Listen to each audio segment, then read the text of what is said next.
أعوذ بالله من الشيطان الرجيم بسم الله الرحمن الرحيم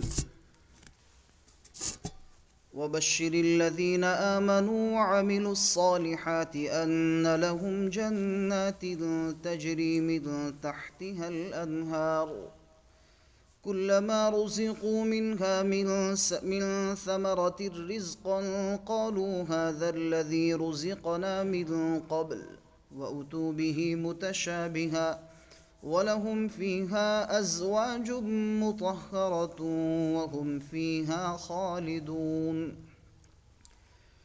إن الله لا يستحيي أن يضرب مثلا ما بعوضة فما فوقها فأما الذين آمنوا فيعلمون أنه الحق من ربهم وأما الذين كفروا فيقولون ماذا أراد الله بهذا مثلا يضل به كثيرا ويهدي به كثيرا وما يضل به إلا الفاسقين۔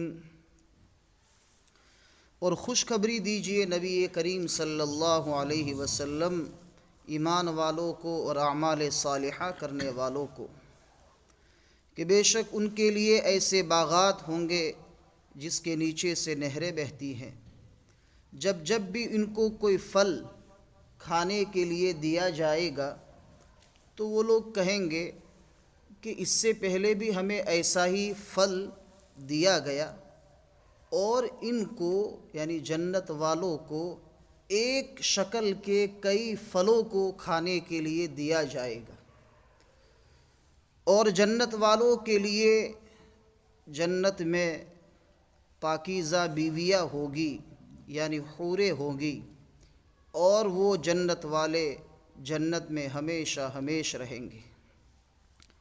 بے شک اللہ سبحانہ و تعالی شرم نہیں کرتے کسی مثال کو بیان کرنے میں ایک مچھر کی یا اس سے بھی اوپر کی کسی شے کی۔ بہرحال جو لوگ ایمان والے ہیں وہ تو یقین رکھتے ہیں کہ بے شک یہ اپنے رب کی طرف سے حق اتارا ہوا ہے، اور جو لوگ کفر والے ہیں یعنی جو لوگ کافر ہیں وہ کہتے ہیں کہ اللہ تعالیٰ اس کی مثال بیان کر کے کیا چاہتے ہیں۔ اللہ فرماتے ہیں کہ ایسی مثال کو بیان کر کے اللہ تعالیٰ بہت سو کو گمراہ کرتے ہیں اور بہت سو کو ہدایت دیتے ہیں، اور ایسی مثالوں سے گمراہ نہیں کرتے ہیں مگر فاسق لوگوں کو۔ جو لوگ اللہ تعالیٰ کے عہد کو اس کو مضبوط کرنے کے بعد توڑ دیتے ہیں اور قطع کرتے ہیں وہ چیز جس کا اللہ نے حکم دیا ہے ملانے کا، اور زمین میں فساد مچاتے ہیں، تو وہ لوگ نقصان اٹھانے والے ہیں۔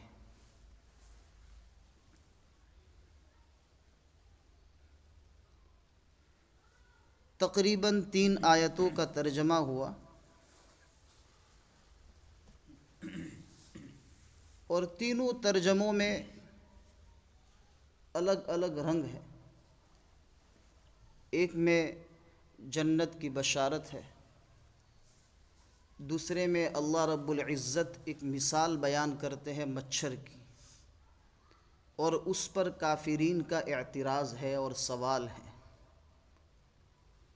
اور اسی سے لگتی ہوئی ایک چیز ہے اللہ تعالیٰ کے عہد کو توڑنا، اور عہد کو توڑنے والے لوگ کافر ہیں، اور کافر جو ہے نقصان اٹھانے والے ہیں۔ یہ 3 آیتوں کے ترجمے کا ایک چھوٹا سا خلاصہ ہے۔ سب سے پہلی چیز تو جنت والوں کو، ایمان والوں کو اور اعمال صالحہ کرنے والوں کو اللہ رب العزت نے جنت کی بشارت دی ہے، اور نبی کریم صلی اللہ علیہ وسلم کی مقدس زبان مبارک سے۔ یہ سچا سلسلہ ہے، سچا سلسلہ ہے۔ اللہ سے جبرائیل علیہ السلام لیتے ہیں، اور جبرائیل علیہ السلام نبی کریم صلی اللہ علیہ وسلم تک پہنچاتے ہیں، اور نبی کریم صلی اللہ علیہ وسلم امت تک پہنچاتے ہیں۔ یہ بالکل سچا سلسلہ ہے، اس میں کوئی شک نہیں۔ ایمان والوں کو اور اعمال صالحہ کرنے والوں کو جنت کی بشارت ہے، اس میں کوئی شک نہیں۔ جس نے معمولی سا بھی شک کیا وہ کافر ہے، اس میں کوئی شک کی گنجائش نہیں۔ بشارت کس کو کہتے ہیں؟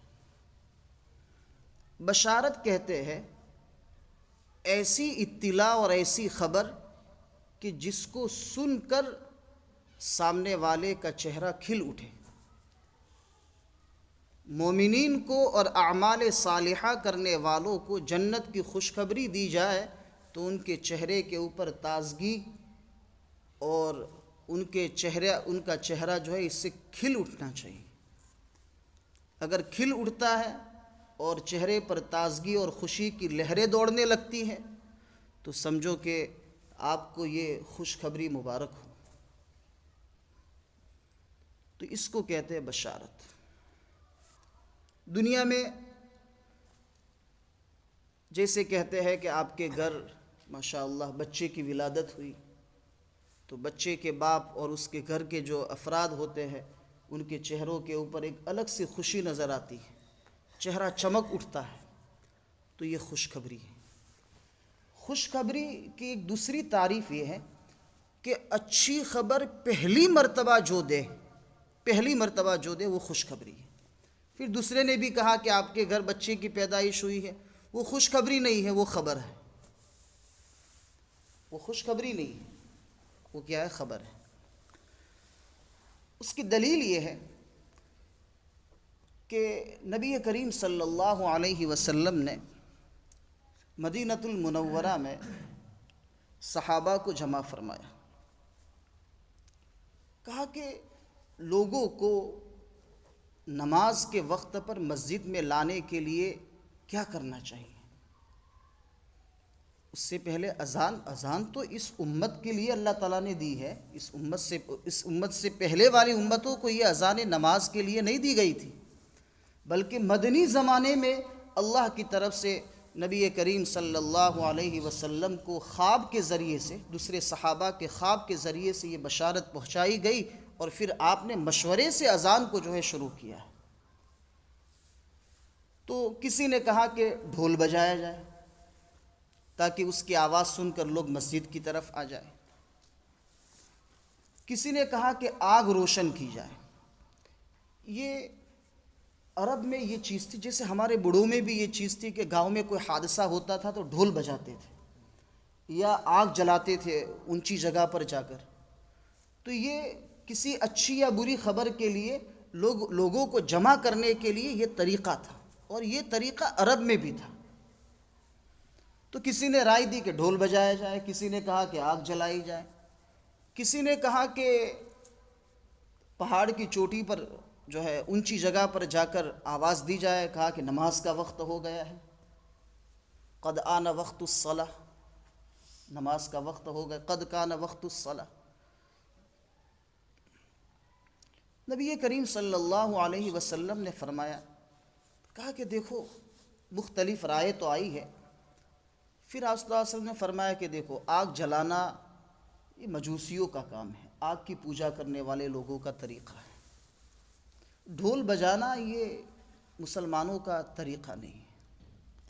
اس لیے سوچو اگر کوئی اچھی رائے اگر آپ کے دماغ میں آتی ہے تو۔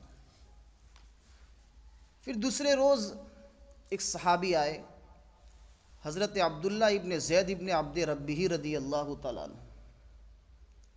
کہا یا رسول اللہ، میں نے خواب میں جو ہے یہ کلمات، ایک شخص جو ہے خواب میں مجھے دکھایا گیا کہ ایک شخص اس طریقے کے کلمات بولتا ہے، یعنی اذان کے کلمات، اللہ اکبر اللہ اکبر۔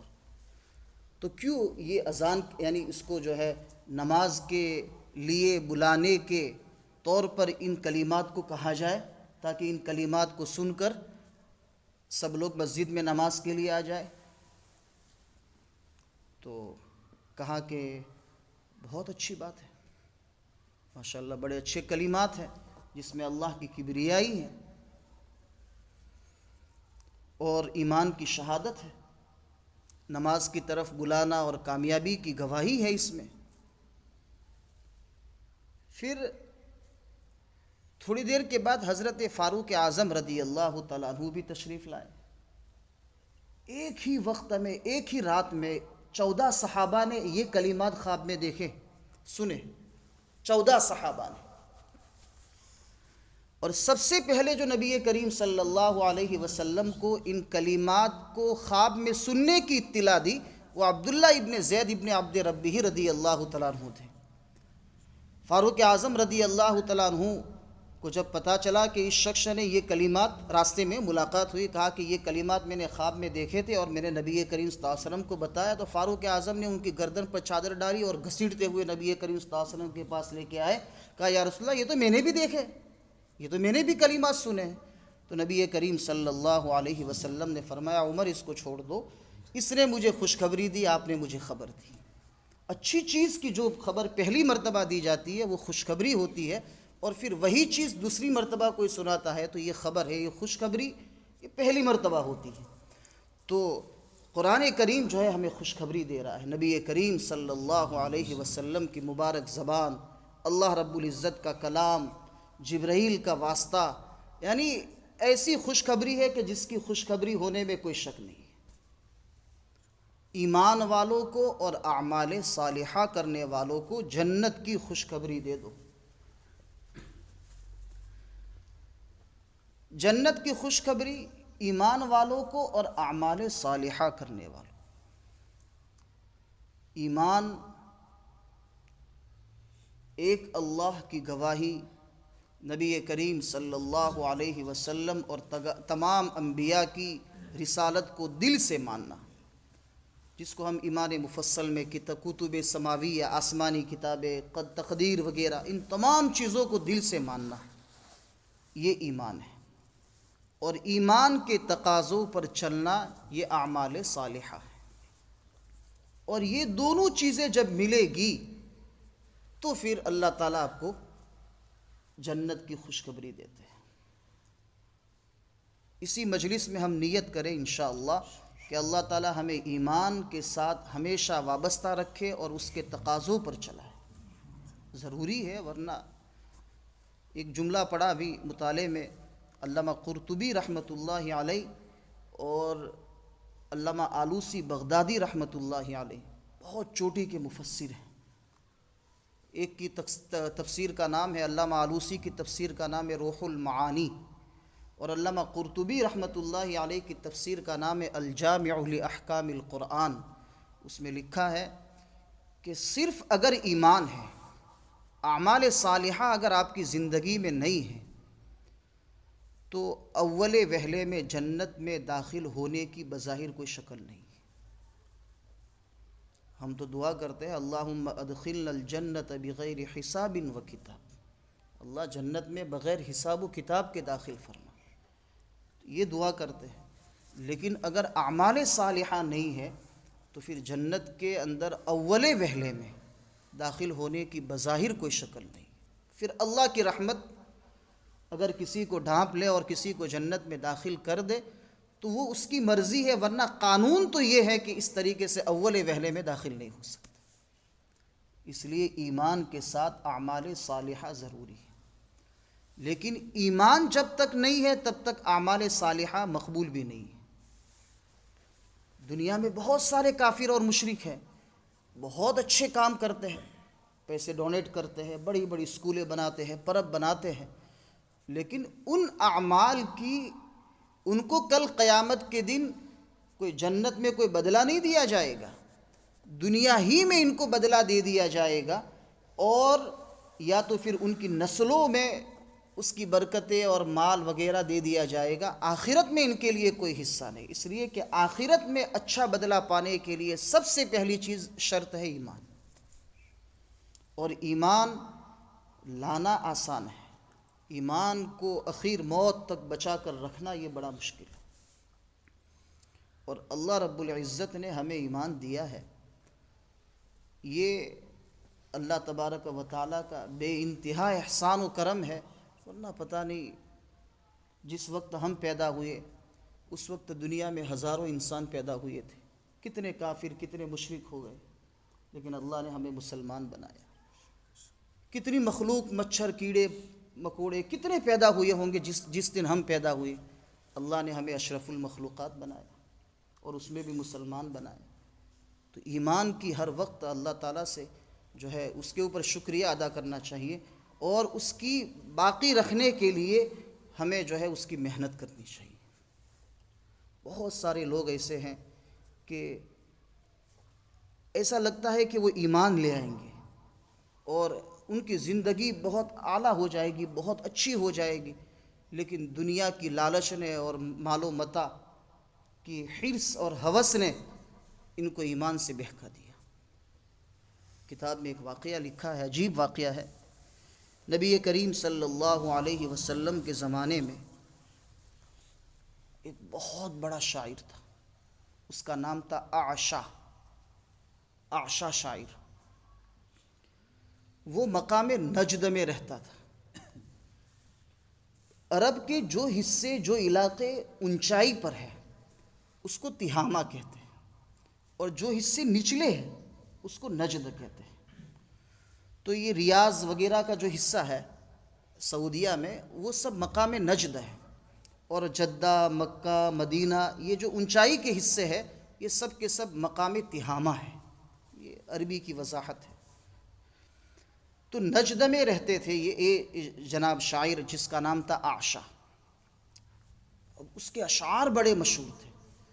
اس زمانے میں جب کوئی چیز ہائی لائٹ کرنی ہو اور پھیلانی ہو اور لوگوں تک دور دور تک پہنچانی ہو تو شعراء کے ذریعے سے کام لیا جاتا تھا. وہ شاعر لوگ جو ہے نا اپنی باتوں کو چونکہ ان کے اشعار میں پیش کرتے تھے تو لوگ ان کے اشعار کو یاد کرتے تھے اور دور دور تک پہنچاتے تھے. جیسے آج کے دور میں کوئی بھی بات ہائی لائٹ کرنی ہو تو واٹس ایپ کے ذریعے سے، ٹویٹر کے ذریعے سے، فیس بک کے ذریعے سے، میڈیا کے ذریعے سے. تو اس زمانے کا جو میڈیا تھا وہ میڈیا تھا اشعار، شعراء. اب اس نے اعشا نے جب نبی کریم صلی اللہ علیہ وسلم کی صفات، آپ کے اخلاق کو جب دیکھا، سنا، تو اس نے آپ صلی اللہ علیہ وسلم کے اچھے اخلاق کے اوپر پوری نظم لکھی عربی زبان میں. اور اعشا کے شاعر جو ہے مارکیٹ میں بہت بکتے تھے اور لوگ بہت جو ہے شوق سے ان کے یعنی اشعار کو سنا کرتے تھے. تو اس نے وہ نظم جو لکھی اس کا نام، ٹائٹل رکھا نبی الالہ، اللہ کے نبی. نبی الالہ، اللہ کے نبی. اب یہ ریاض ہی میں اس کی قبر ہے اعشا کی. وہ نبی کریم صلی اللہ علیہ وسلم کے زمانے کی بات کرتا ہوں. پھر یہ شخص جو ہے اعشا شاعر وہاں سے نکلا پوری نظم کو لے کر. کہا کہ یہ نبی کریم صلی اللہ علیہ وسلم کی خدمت میں پہنچوں گا اور آپ صلی اللہ علیہ وسلم کے سامنے یہ پورے اشعار جو ہے پیش کروں گا، اور آپ کی اوصاف اور آپ کی صفات اور آپ کے عمدہ اخلاق کو ان کے سامنے پیش کروں گا، اور یہ مارکیٹ یعنی یہ بہت بکیں گے اور دور دور تک یہ اشعار پہنچیں گے. تو ابو سفیان جو ہے اس وقت ایمان نہیں لائے تھے، مکی زمانے کی بات ہے.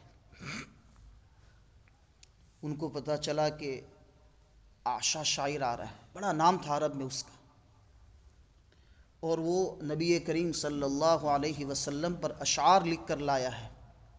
اگر اعشا نے وہ اشعار پیش کر دیے تو ہم تو نبی کریم صلی اللہ علیہ وسلم کی محنت کو روک رہے ہیں اور دور دور تک پھیلانے سے جو ہے روک رہے ہیں، اور یہ اشعار پڑھے گا تو وہ اشعار تو عرب سے یعنی نکل کر ملک شام تک چلے جائیں گے.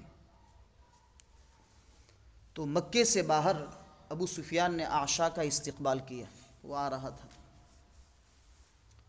اور کہا کہ بھئی کیوں آپ تہامہ کی زمین میں، نجد سے تہامہ یعنی مکہ آ رہے ہیں؟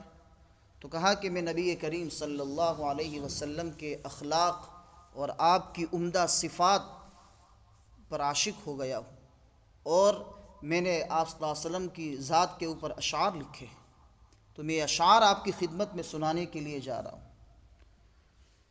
ابو سفیان نے کہا کہ چھوڑ، یہ تو وہاں رہتا ہے اور تجھے سب کچھ معلوم ہے نہیں، اور اس طریقے سے غلط باتیں تجھ تک کسی نے پہنچائی ہے اور تو نے اتنے اچھے اچھے اشعار لکھ کے لایا ہے. ایک کام کر، تجھے اب مکہ نہیں جانا اور وہاں سنانے کے لیے نہیں جانا، یہ 100 اونٹ رکھ اور لے کے واپس نجد چلا جا۔ اب اس نے دیکھا کہ اب وہاں جاؤں اور اشعار سناؤں اور میرے اشعار کے اتنے سارے جو ہے کوئی پیسے وغیرہ آئیں گے کہ نہیں، اور میرے جو ہے ان اشعار سے کوئی فائدہ ہوگا کہ نہیں۔ ان نقد فائدہ میرے کو جو 100 اونٹ، یعنی بہت بڑی قیمت ہے، بہت بڑی قیمت، یہ ایک انسان کی دیت ہے۔ اگر کسی شخص نے کسی انسان کو قتل کر دیا تو قاتل ہے جو قتل کرنے والا ہے، اگر سامنے والا اس کے ورثہ جو ہے معاف کر دے تو یہ سامنے والا دیت میں 100 اونٹ دے گا۔ ایک انسان کی قیمت ہے، یہ اتنی بڑی رقم ہے، 100 اونٹ دے گا، یا 1000 سونے کے سکے دے گا، یا 10,000 چاندی کے سکے دے گا۔ یہ تینوں میں سے کوئی ایک چیز دے گا۔ تو 100 اونٹ عرب، ایک تو عرب کی جو ہے فراری اونٹ، اور 100 اونٹ، اب اس کے دل کے اندر جو ہے دنیا کی محبت آ گئی۔ حالانکہ اس نے کیسا کلام لکھا تھا، اس نے کیسے اشعار لکھے تھے۔ تو اس نے کہا کہ ٹھیک ہے، اب میں یہ اشعار پھاڑ دیتا ہوں، آپ مجھے 100 اونٹ دے دیجئے اور میں واپس چلا جاتا ہوں۔ واقعے میں لکھا ہے کہ کچھ منزلیں اس نے طے کی ہوگی، وہ سفر کر رہا تھا اور اس کے ساتھ 100 اونٹ تھے، اور اونٹ پر سے گرا اور اس کی گردن کی ہڈی ٹوٹ گئی اور وہی مر گیا۔ دنیا کے لیے اس نے کیسا ایمان کی کیسی مبارک مجلس میں جا رہا تھا اور کتنا اچھا کام کیا تھا، لیکن اب وہ ایمان نہ لا سکا اور کس حال میں موت آئی۔ علامہ ابرار الحق صاحب دھلیوی رحمۃ اللہ علیہ نے ایک عجیب بات لکھی ہے فرعون کے بارے میں۔ یعنی ایمان کتنی بڑی نعمت ہے، اس کو سمجھنے کی ضرورت ہے۔ فرعون کے بارے میں لکھا ہے کہ وہ یہ دعویٰ تو کرتا تھا کہ میں تمہارا سب سے بڑا رب ہوں، لوگوں کو یہ کہتا تھا، لیکن رات کی تنہائی میں پہاڑ پر جا کر ایک اللہ کی عبادت کرتا تھا اور اللہ سے دعا بھی کرتا تھا۔ کہا کہ اللہ تو جانتا ہے کہ میں غلط خدا ہوں، لیکن لوگوں کی مجھ سے امیدیں لگی ہوئی ہیں، لوگ مجھے اللہ سمجھتے ہیں، تو لوگ جو مجھ سے درخواست کرے تو اس کو پورا کر دینا تاکہ لوگ مجھے اللہ سمجھیں۔ وہ نشہ تھا حکومت کا، تو اللہ سے یہ کہہ رہا ہے کہ اللہ تو لوگوں کی جو درخواستیں اور چاہتے ہیں جو مجھ سے کرتے ہیں اللہ سمجھ کر مجھے، تو ان کی درخواستیں تو پوری کر دے، اور تاکہ لوگ مجھے اللہ مانیں۔ تو ایک وقت یہ پہاڑ پر بیٹھا بیٹھا اس طریقے سے دعا کر رہا تھا، اللہ تعالیٰ نے جبرائیل علیہ السلام کو بھیجا قلم اور کاغذ لے کر۔ کہا کہ بادشاہ جناب، آپ رات کی تنہائی میں یہاں پہاڑ کی چوٹی پر؟ تو کہا کہ بس اللہ تعالیٰ کو منانے کے لیے۔ کہا کہ اچھا آپ تو بادشاہ ہیں؟ تو کہا کہ جی بادشاہ ہے۔ کہا کہ آپ بادشاہ ہیں اور آپ کے ماتحت میں جو لوگ ہیں، اگر کوئی آپ کی نافرمانی کرے تو آپ اس کو کیا سزا دیتے ہیں، اور آپ کیا سزا دیں گے اگر کوئی نافرمانی کرے؟ تو کہا کہ میں اس کو غرق کر دوں گا، بادشاہ کی اور جو ہے ملک کی اور شاہ کی اگر مخالفت کرتا ہے اگر کوئی شخص، تو ہم اس کو غرق کر دیں گے اور سمندر میں اس کو ڈال دیں گے۔ تو جبرائیل علیہ السلام نے کہا کہ بھئی ذرا سگنیچر کر دیں گے آپ کے اس فیصلے کے اوپر؟ تو کہا کہ جی سگنیچر کر دیتے۔ پھر جب یہ غرق ہو رہے تھے، جس وقت یہ غرق ہو رہے تھے، تو اس وقت انہوں نے کہا آمنت برب ہارون و موسیٰ، موسیٰ اور ہارون علیہ السلام کے رب پر میں ایمان لائے۔ جبرائیل نے وہ بتایا، کہا کاغذ کا دیکھو آپ نے کیا لکھا ہے؟ کہا کہ ہاں بالکل میں نے میری دستخط ہے، یہ میں نے لکھا ہے کہ اگر کوئی شخص جو ہے اپنے بادشاہ کی مخالفت کرے اور اس کے حکم کی خلاف ورزی کرے تو اس کو غرق کر دیا جائے۔ تو کہا کہ تم بھی تو ایک اللہ کے بندے ہو، تو وہ اللہ تمہارا بادشاہ اور تمہارا مالک ہے، تم نے تو زندگی بھر جو ہے اس کی مخالفت کی، اب وہ اللہ کا بھی یہی فیصلہ ہے جو تمہارا فیصلہ ہے، جس پر تمہاری دستخط ہے، اور یوں کر کے ڈبو دیا اس کو۔ تو جبرائیل علیہ الصلاۃ والسلام نے اس کو حالانکہ وہ جانتا تھا کہ میرا جو ہے یہ دعویٰ بالکل غلط ہے، میں رب ہونے کا جو دعویٰ کرتا ہوں وہ غلط ہے، وہ ایک اللہ کو جانتا تھا، سمجھتا تھا، اور اللہ رب العزت نے اس کو عجیب و غریب طاقت اور عجیب و غریب صحت عطا فرمائی تھی۔ بعض علامہ راضی رحمۃ اللہ علیہ نے کسی جگہ پر لکھا ہے کہ اس کو 600 سال کی اللہ تعالیٰ نے عمر دی تھی، اور 600 سال کی عمر میں کبھی سر میں بھی درد نہیں ہوا، بخار بھی نہیں آیا اور کبھی سر میں بھی درد نہیں ہوا۔ تو صحت کے ملنے پر اللہ تعالیٰ کا شکریہ ادا کرتا اور اللہ کا فرما بردار بندہ بن کر رہتا، لیکن دنیا کی حکومت کے نشے نے اس کو اللہ سے غافل کر دیا اور اپنے آپ کو وہ رب ظاہر کرنے لگا۔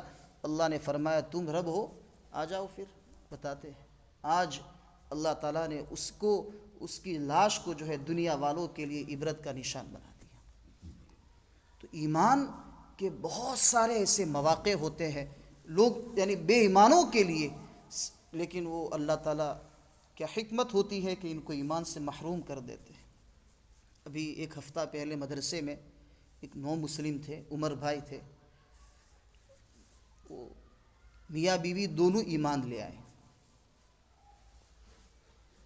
تو مدرسے میں آئے تھے، ان کی دعوت بھی کی۔ وہ ایک مدرسے میں عربی اول پڑھ رہے، ان کی عمر 50 سال ہے اور مدرسے میں عربی اول پڑھ رہے۔ تو میں نے ان سے پوچھا کہ عمر بھائی اسلام لانے کے بعد آپ کیسا محسوس کر رہے ہیں؟ تو انہوں نے کہا کہ اسلام لانے کے بعد ایسا محسوس ہو رہا ہے کہ جہنم سے نکل کر جنت میں آ گئے۔ یہی جملے ان کے، جہنم سے نکل کر جنت میں آ گئے۔ اور پھر اس کے بعد میں نے ان سے پوچھا کہ آپ ہمیں کیا پیغام دیں گے آپ؟ تو انہوں نے ایک بات یہ کہا کہ جو لوگ پیدائشی مسلمان ہیں، پیدائشی مومن ہیں، وہ لوگ اپنے ایمان کی قدر نہیں کرتے، اور آج کل جو پیدائشی مومن ہے وہ زیادہ ایمان سے مرتد ہو رہے ہیں اور کفر اور شرک میں جا رہے ہیں۔ اس لیے ایمان کی بچانے کی محنت بہت ضروری ہے۔ پھر اس کے بعد انہوں نے کہا کہ مولانا دیکھو آپ لوگ، بلکہ اب تو ہم سب لوگ مار کھا کر بھی جو ہے حقیقی ایمان کی طرف آئیں گے۔ ابھی امت مسلمہ کو سمجھ میں نہیں آتا، اور اپنے جو ہے اللہ تعالیٰ نے اتنی بڑی نعمت ایمان کی اس کو دی ہے، اس کے باوجود وہ ایمان کے تقاضوں پر نہیں چلتا، وہ مجبوراً اس کو جب مار کھائے گا تب جا کے پھر وہ اصل ایمان پر آئے گا۔ اور پھر اس کے بعد انہوں نے کہا کہ جب سے میں ایمان لایا ہوں میرے دل میں سب سے زیادہ عظمت نماز کی ہے۔ ہم لوگ بیٹھے ہوئے تھے عشاء کی نماز سے پہلے، تو گھڑی میں بار بار دیکھ رہے تھے، اور جیسے ہی 5 منٹ باقی تھی کہا کہ اب مجلس ختم کر دو، نماز کا وقت ہو گیا۔ اور کہا کہ یہ پھر میں نے ان سے کہا بھی، میں نے کہا یہ آپ بار بار گھڑی دیکھ رہے تھے؟ کہا کہ اللہ نے کیسا سکون کا ذریعہ نماز، ایک تو سکون ہمیں ملے اور اللہ تعالیٰ اس کے اوپر ہمیں اتنا سارا اجر اور بدلہ دے۔ تو یہ اللہ تعالیٰ کی کتنے انعامات ہیں ایک ایمان پر، تو ہمیں چاہیے کہ ایمان کی بہت قدر کرے، اس لیے کہ وراثت میں اور پیدائش کے یعنی ساتھ ہی ہمیں یہ ایمان مل گیا ہے، اس لیے ہمارے دل میں جو ہے اس ایمان کی قدر نہیں ہے۔ اللہ تعالیٰ صحیح معنوں میں ہمیں ایمان کی قدر کرنے کی توفیق عطا فرمائے۔ میں تو بہت سارا پڑھ لیا تھا اور یہ سوچا تھا کہ ہو جائے گا۔ تو ایمان کے ساتھ ساتھ اعمال صالحہ بھی ضروری ہے۔ اعمال صالحہ جو ہے یہ ایمان کو مضبوط بناتے ہیں، اور اعمال صالحہ میں سب سے اہم چیز جو ہے اللہ کا ڈر۔ آج کل انسان سب کے درمیان میں بیٹھا ہوا ہوتا ہے تو انسان کوئی گناہ نہیں کرتا، لیکن جیسے ہی تنہائی میں جاتا ہے تو پھر موبائل کھول کر پھر وہ پتہ نہیں کس وادی میں گھومتا ہے۔ اللہ حفاظت فرمائے۔ اس لیے علماء نے لکھا ہے کہ اپنی تنہائیوں کو پاک رکھو۔ قرآن کریم میں اللہ تعالیٰ نے 5ویں پارے میں فرمایا یستخفون من الناس ولا یستخفون من اللہ۔ یہ لوگ جو ہے نا لوگوں سے چھپتے ہیں، اللہ سے نہیں چھپتے۔ بھئی تنہائی میں تم ہو تو لوگوں سے چھپے ہوئے ہو، اللہ سے کہاں چھپے ہوئے ہو؟ اذ یبیتون ما لا یرضی من القول، تم رات کے جتنی ہی اندھیری میں ہو اللہ تو آپ کو دیکھ رہا ہے۔ ان اللہ یسمع دبیب النملۃ السوداء علی الصخرۃ الصماء فی اللیلۃ الظلماء، تاریک اور اندھیری رات میں کالی چٹان پر کالی چونٹی بھی چلے تو اس کی آہٹ اللہ سنتا ہے، تو پھر تمہیں نہیں دیکھے گا۔ تنہائیوں کو پاک رکھو، اور تنہائیاں پاک ہوگی اللہ کے ڈر سے۔ جب انسان غلط کام کرے گا تو فوراً اس کے دل کے اندر اس کا ایمان اس کو جھنجھوڑے گا اور کہے گا کہ بھائی غلط ہے یہ چیز، اللہ دیکھ رہا ہے، لوگ نہیں دیکھ رہے لیکن اللہ تو دیکھ رہا ہے۔ تو تقوی حاصل کرنے کے لیے اپنی تنہائیوں کو پاک رکھو۔ اللہ تعالی ہمیں جو ہے صحیح معنوں میں ایمان کی قدر کرنے کی توفیق عطا فرمائے، اور اعمال صالحہ کا ذوق اور شوق عطا فرمائے، اور اللہ رب العزت اس کا ڈر عطا فرمائے۔ ٹھیک ہے، سبحان ربک رب العزت عما یصفون وسلام علی المرسلین والحمد للہ رب العالمین۔